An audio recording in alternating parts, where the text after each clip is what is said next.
Hi, hello viewers, welcome back to my channel once again. This is your Dharanz. In this video, we're gonna look at how to create a best design parent for ASP.NET MVC applications.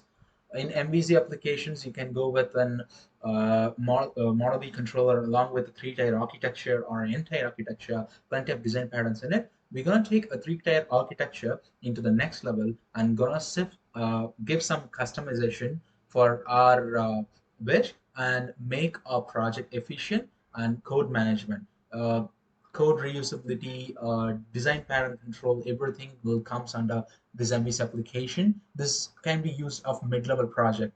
When I say mid-level project, a project can handle 5,000 to 6,000 users. So this might be the best design pattern for it.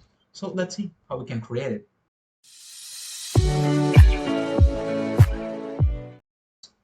When we create a project, obviously that's an MVC project. ASP.NET MVC, first we will create a model view controller, which can be a presentation layer. Of course, we have a model view, everything in here, but this can be a part of our three-tier architecture. Along with, of course, we have to create a business logics. So it goes to the business layer, business logic, service requests, calculations, what are the services you are written into it, you can implement it.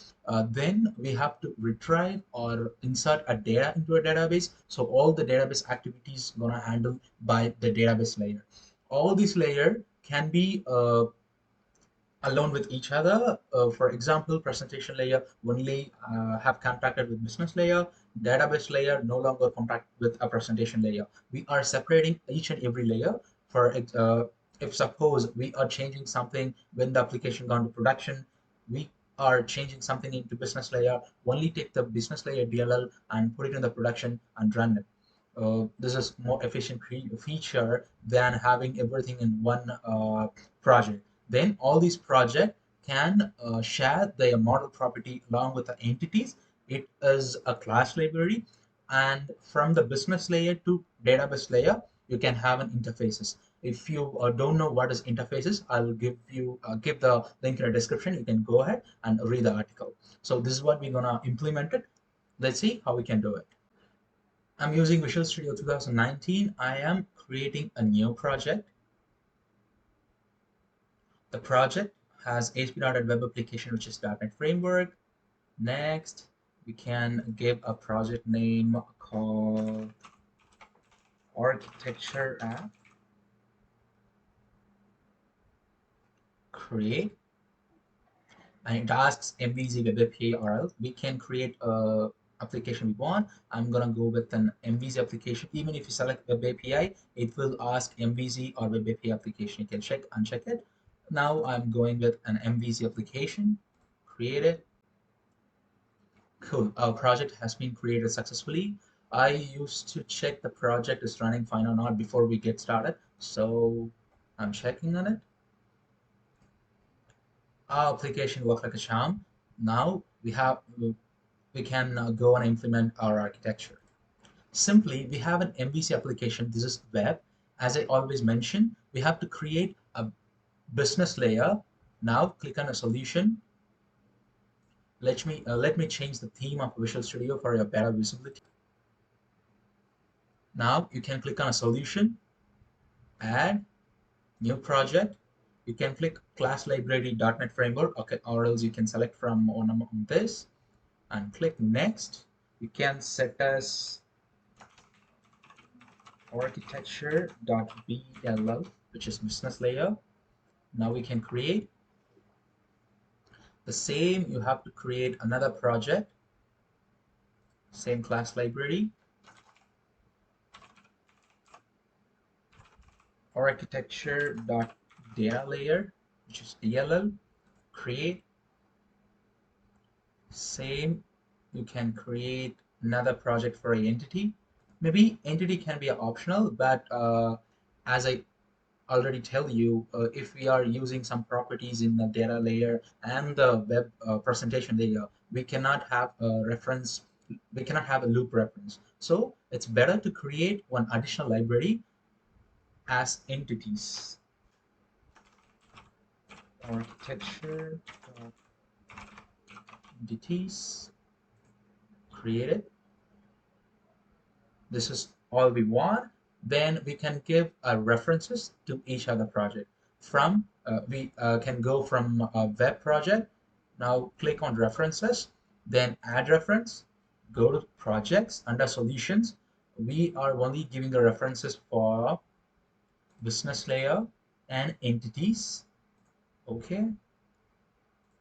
Then in a business layer reference, you can say add reference. You can give a reference only to data layer and entities. And data layer, you can add reference only to entities. Okay. As I already tell you, we have to create an interface between data layer and the business layer. Now I'm creating one folder called interfaces. Here we can have an interfaces, and I'm creating another folder called data model. Here we can have a data model, and in that class, in data layer, there's a class 1 which has already been created by scaffolding. You can rename it as employee. So I am fetching an employee data from the database and show it in the front end. So you can right click, rename employee. You can simply have employee DLL, the same name. You can give it to interfaces, right click, add new item. You can select interface and set a name called employee DLL. Add, you have to mention this as public, and employee DLL has to be inherited. Once you click control dot on any error you see Visual Studio, it will give you a suggestion which can be a best way to clear the error. You can select it, fine, and you can create an entity. You can rename it called employee model. Now I have a data table called employee. We are going to get ID, username, age, male. So now you can type prop and double tap it. You can have a property. Now I'm copying it for ID, name, age, and email. This has to be string. This has to be string. That's it. Now we can go to our home controller. In the home controller itself, I just want to do something. So in a home controller, I am literally specifying the controller, literally specifying the constructor in order to call our business layer. So creating a controller, public controller takes a class name, and I'm referencing a business layer, private read only, employee DLL. As I already tell you, if there is an error, just click on it, control dot, we can have reference. Simply it asks us to add a reference called DLL. Okay, we didn't create a BLL class name here. So right click it, rename, employee BLL has to be the class name. If it's employee BLL, you can take this namespace and give it here. Okay, fine. Now you have to give it is in a constructor. Then this employee BLL can give the same here, employee BLL. So whatever inside this employee BLL, we can have an access into it. So first, I would like to create a data model and fetch with the entity framework I used to connect with the database in order to get the employee. We already create a folder called data model. Right click it, add new item. Here you can search model, ADO.NET model. You can say DB model, add code first from database. Next, here you can set new connection. You can have a connection. This is server name. skill server authentication. I'm giving my username and password. Test is my database. Okay. Next. No. Next. Don't pluralize it. Under the table, we're gonna get only employee table. Finish.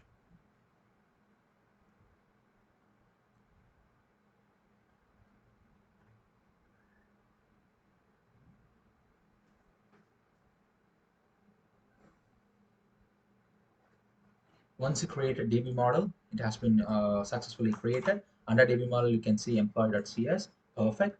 Now, in the employee.bll, I am creating constructor. Now we are calling a data layers interface because we're going to approach a data layer through the interface. So the same goes here. Private read only. I employee DLL and say employee DLL. I employee DLL control dot. It will ask you to import the interfaces library, so you can import it. The same goes here under the constructor. Now,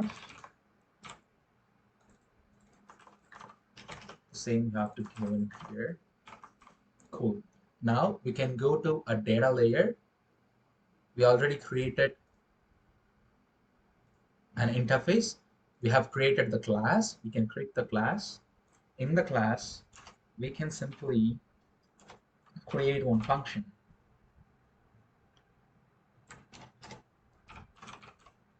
Public. We are going to give an employee. The return type has to be an employee. Get employee list. Inside it, using DB model. DB is equal to new DB model. Now return db.employee.toList.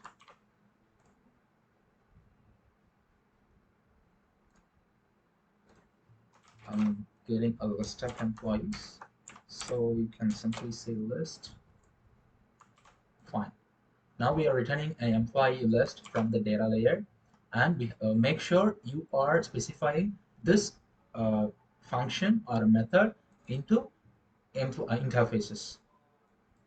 Otherwise, it will show you an error. You cannot implement it because we call data layer from the business data layer interfaces from the business layer. So make sure you are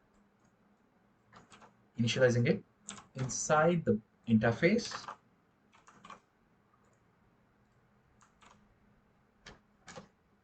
Fine. Now in the business layer, you can simply call, you can create a employee public. Now I just wanna convert the employee.cs, which is from the database property, to our customized property, which is in the architecture.entities/library. So in order to do that, I can copy this class employee model. That has to be a return type.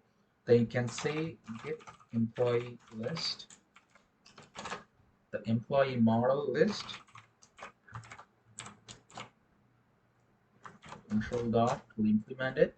Now what I have to do is, you can simply say employee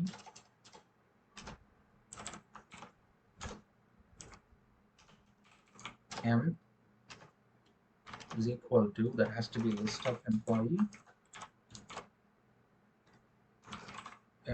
list is equal to, you can have a data layer dot get employee list. From the list, you have to convert it to an employee model. Simply you can say list employee model is equal to employee list, dot select extends to new employee model. Here you can get id is equal to x dot id, name is equal to x dot name, right? Age is equal to x dot age, and email is equal to x dot email. Now it is asking into int nullable. We can go and create it as a nullable int.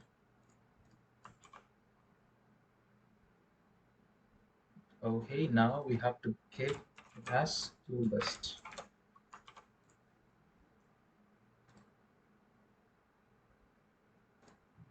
We can simply assign this, or you can return the whole conversion method. You can arrange it as you need. Fine. Now we can call this function from the controller. Now you can go to the home controller. I can copy this home controller in the index. We need to copy the employee model. As I already told you, in the entity we have given a reference. So employee model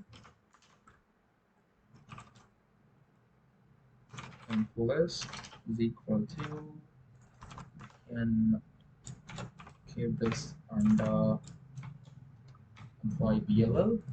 Now we can give employee list some more. Simply in index, go to view. In index, you can mention that model list of, the employee model will no longer available in presentation view because it's under the under the views folder inside the web project. So it's better you can mention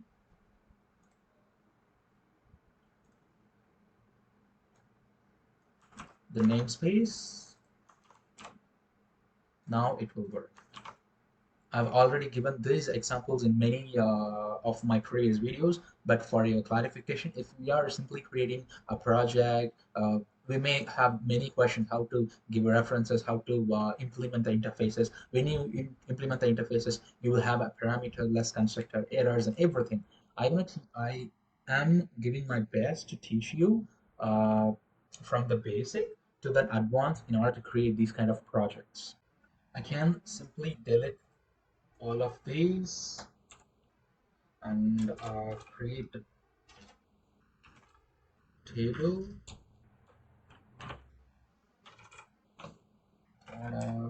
One. That's it. Now we are ready to run our project. Simply go into home controller. I'm rebuilding an application. Once it is done, we are good to run our project. I'm running the project.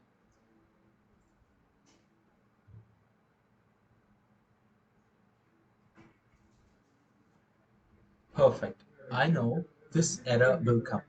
No parameterless constructor defined for this object.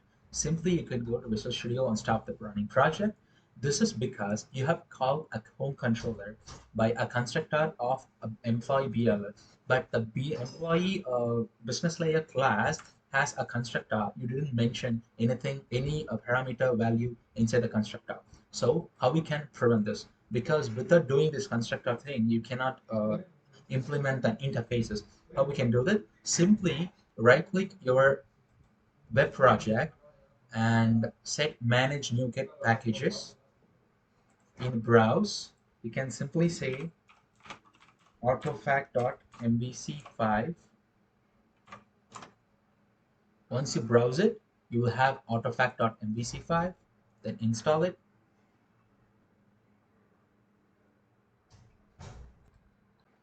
Once you install all the necessary plugins for Artifact, you can have this function inside global.asaf.cs. In CS, wherever if you are finding an error, you can simply set control.dot on the error, it will give you a suggestion. Click the first suggestion, it will clear all the error. Once after clear all the error, you have to mention all of your controller, business layer class, and the data layer class. Even if you are creating a new business layer or data layer class with the interfaces, or using that in the controllers, you have to mention here, or else you will get an error whenever you are approaching a particular controller. So here you can say home controller and employee BLL and employee DLL dot, it asks click, then same I employee BLL DLL. Okay, so import all necessary files. That's it. Now we can save the project, build it. Once the build got succeeded, now we can go to the home controller, close out of this. After that, we have to mention this private method into application start. That's it. A build, rebuild the solution. Once it has run, we can run our application. Now we got an exception called no connection string name DB model could be found in application config file, because we have an entity framework in a web project and we are implementing a database layer in the DLL project. Now simply we have to copy and paste from the DLL project into the web config. You can stop the application, go to app.config,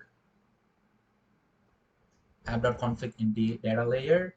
Now you have a connection strings. You can copy to web.config. Under app settings, you can have a connection strings, and you can have an entity framework on top of connection strings. Once you have it, you can simply right click it, manage new packages, then search entity framework, check whether you have an entity framework or not. It's not been installed. It's successfully installed. Now we can go to web.config. It's already been called section name entity framework. Now you can remove it. Now save it, run your application. Our application ran successfully. Now our table looked terrible because I didn't put any HTML, CSS in it. For example, if you see ID, age, email, everything is in here. If I add one more data into the database, you can see if we are adding one more date, edit.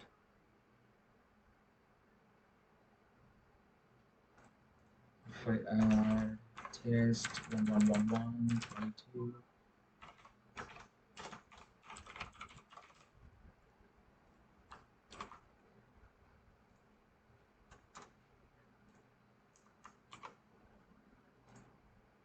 save it, 5, and go to the application.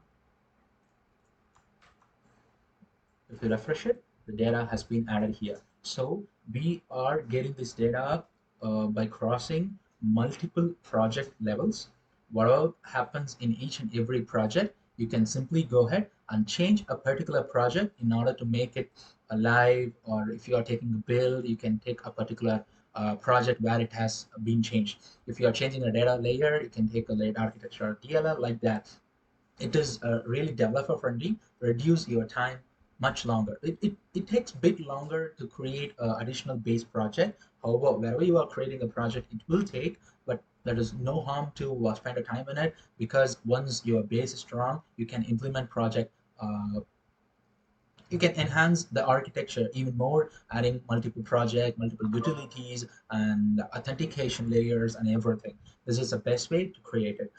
And one more thing, whenever you when you are running a project, you might face one issue, like you are no longer the connection being made when you are approaching a data layer. That's because in web.config you might have forgot to insert your password in the connection string. Make sure you're inserting it, or else in the entity framework connection wizard, you can click yes for sensitive data in order to create it uh, automatically. So I forgot to do it. Now I have done. So our application has been run successfully.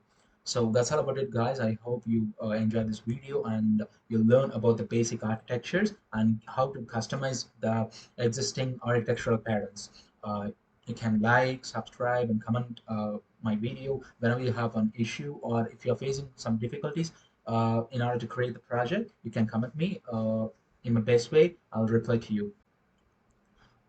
I'll meet you in the next fantastic video concept. Until that, take care.